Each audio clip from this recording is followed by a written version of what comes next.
Hey, we're Chips and Salsa. And in this video, we're going to have a little coffee chat about marriage and homeschool.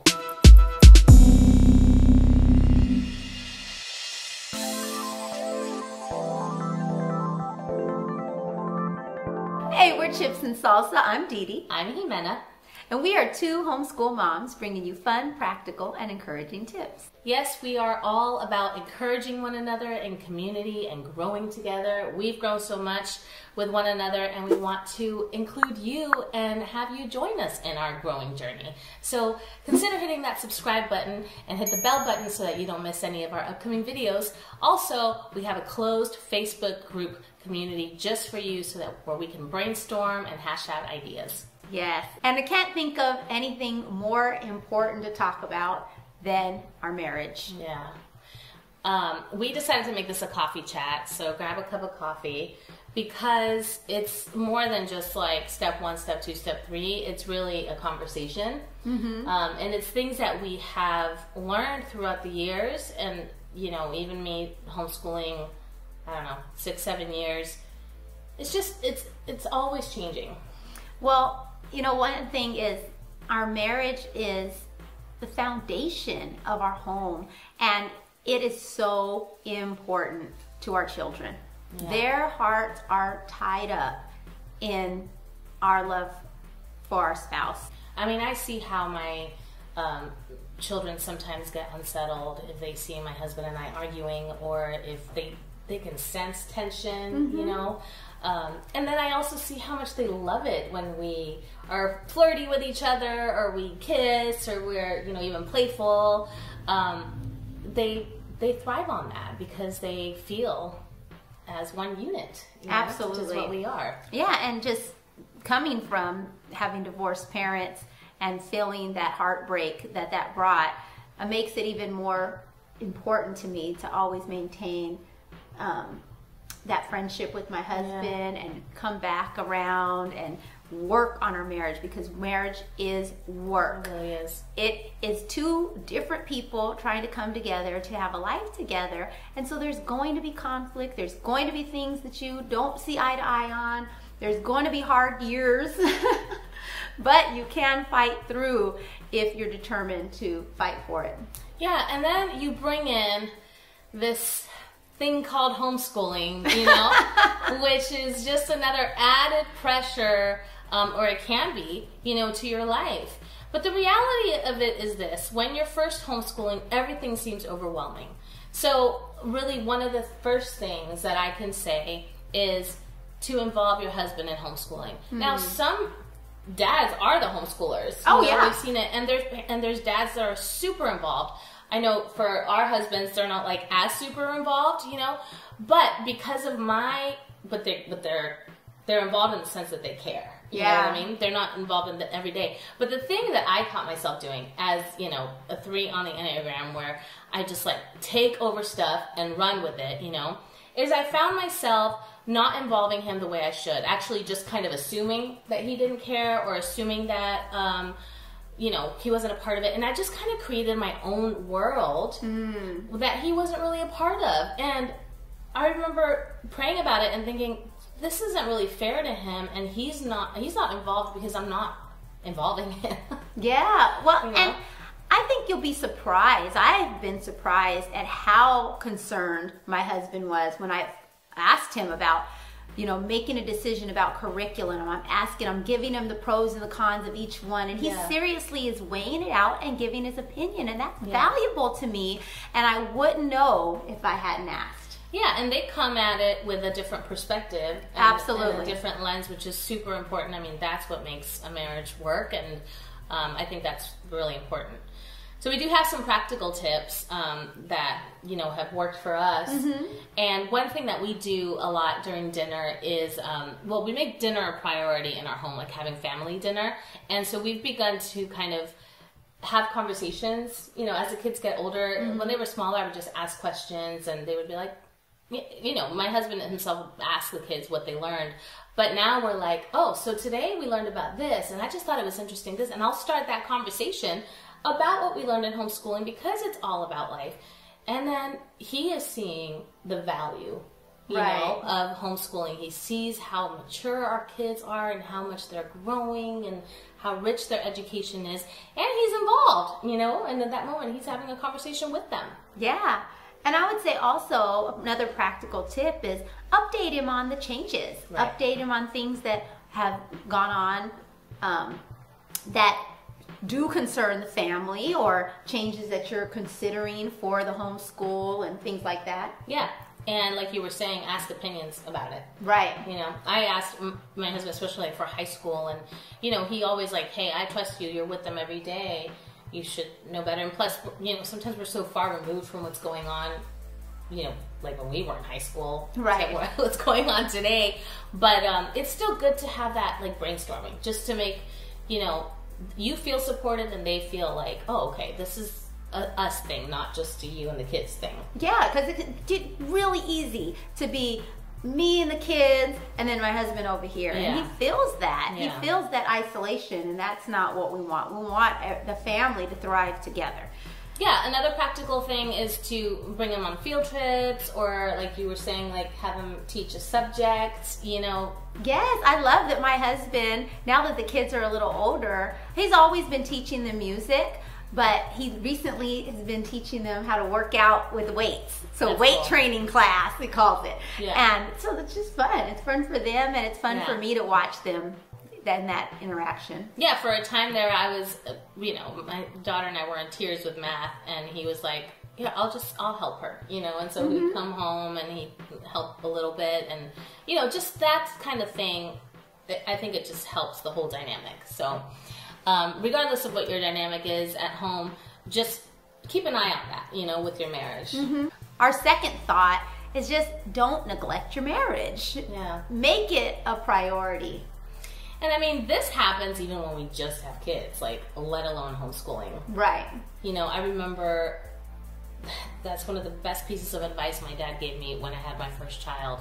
And he told me, he said, make sure that your husband stays your priority. You know, don't just like forget about him because you had babies. You know, include him in all things. And that was the best piece of advice you could have given me, because I've always kept that in the back of my head, and always kept that actually more in the forefront of my marriage, because it's really it's been what has kept us afloat. Yeah. You know? And no matter what age our kids are, it's important to have dates, to have a friendship with your spouse.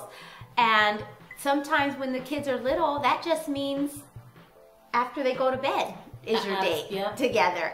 You know, when they get older, then you can have your Friday night dates or whatever. I know you guys always are really good at Friday nights. Yeah, well, ironically, it's getting harder now that they're teenagers. Yeah, because they have stuff. Yeah, and they want to hang out with us more. They're like, we don't want to go to grandma's house all the time, you know, like we want to do stuff with you. So it's changing, you know, as they get older, and it's understandable. Yeah. But we have found sneaking out in the middle of the week easier now too. Right.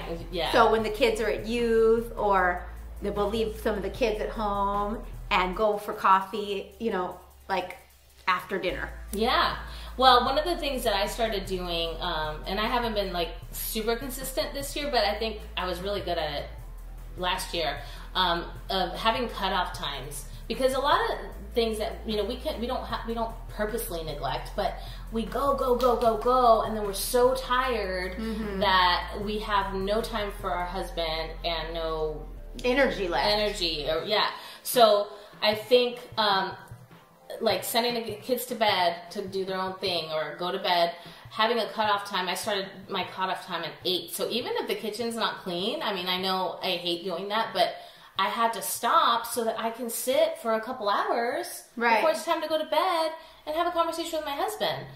Yeah, because it's easy to let homeschool roll over into the afternoon, and we still didn't get our read aloud done, and then you're trying to do that right before bed, and you haven't had any like family time or any one-on-one time with your spouse. Yeah. And so being mindful that, that's happening. Yeah.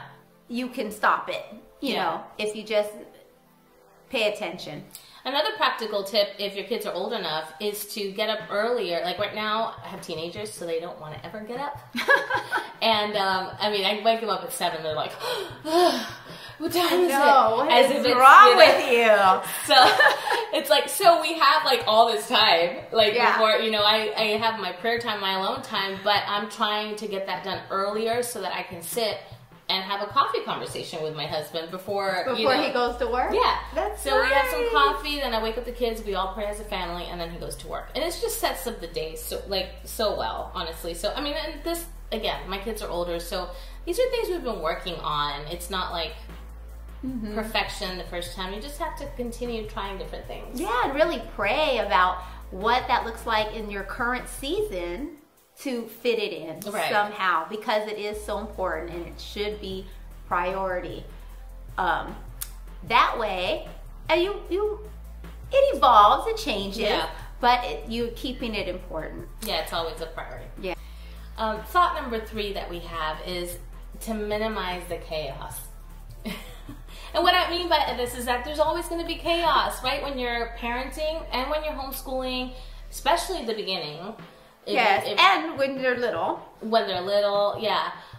So it's hard, and I'm not saying, you know, be perfect or anything, but, you know, you had the example with the table. We were doing homeschool on the dining room table, like a lot of families do. And my kids were small, and I would try to clean up, you know, before dinner time. And then one day my husband said, you know, it'd be really nice if there wasn't glitter all over the table for dinner. And I was like, I'm so glad you said something, because I'm oblivious to it. And you know what? A tablecloth solved all our problems. Right, yeah. It could be as simple as that. We don't know, you know, sometimes they're tired or wherever they get home, and maybe the glitter is like the one thing ugh. We just recently released a video on housekeeping hacks. So check that out if you haven't checked it out, because we give you a lot of really great tips on how to do that. And honestly, I mean, even for me, there's nothing better than coming home to a clean house and an orderly house. And so it's not like a legalistic thing or, you know, even a misogynistic kind of thing. It's just creating an atmosphere of peace in your home, you know, so that you guys can all enjoy an evening of peace that night. And it'll even help you. So a lot of the things that I used to do, and I still do today, is a lot, and not every day, mind you. There's times where it's like, oh my gosh, what time is it, you know? But a lot of times if we finish early and we're able to do it, I'm like, oh, Dad's coming home in a half hour, okay, let's just clean up, you know? Yeah. And I put on some music because I want to create an atmosphere that's welcoming. And then it helps me, it helps my mood too. I know. I do the same thing. You know, Dad's coming home, let's make the house nice. And we're not stuck in the 1920s, okay? But we're 40s. We're not stuck in the 40s.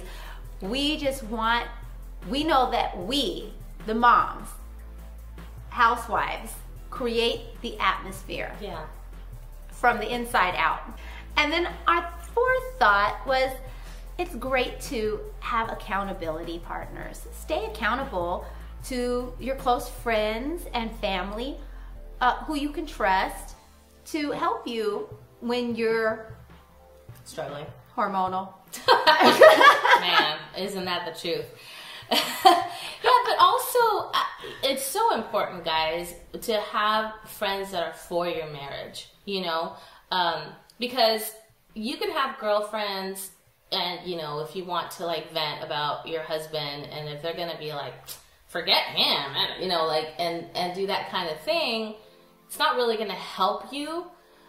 Whereas like I've been in situations where I'm venting, and my girlfriends, like you and other girlfriends that I have, you know, are like, you know, I think you might be hormonal right now, maybe go take, you know, and they snap me out of it, honestly, you know, because they make me see that it's not all as bad as I'm making it to be. Yeah, because sometimes our thought life gets crazy. Yeah.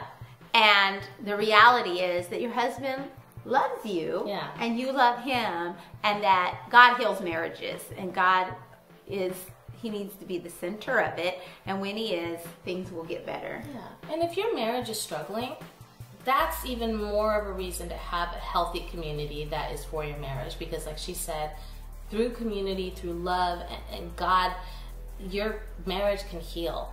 And like she said at the beginning, this is a work in progress. It's a journey that we're committed to. It doesn't mean, like, you know, it's not Hollywood rom-coms, you know what I mean? Like, that just doesn't exist.